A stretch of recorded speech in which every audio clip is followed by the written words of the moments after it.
So ito na guys, nakita na natin dito yung pinaglipatan ng mga buto ng nanay tatay ko. Ayan, si Domingo Sumpia tsaka si Feliciana Sumpia, born February 08, 1920, died November 14, 2006, born October 4, 1923, died January 29, 2007. Kasi guys, nung namatay itong mga magulang ko, nasa barko ako noon, nasa labas ng bansa.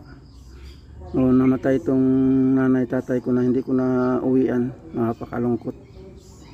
Kasi ang hirap din nga naman pagka doon ka sa ibang bansa, tapos hindi pa convenient yung pantalan na uwian mo. Mahirap.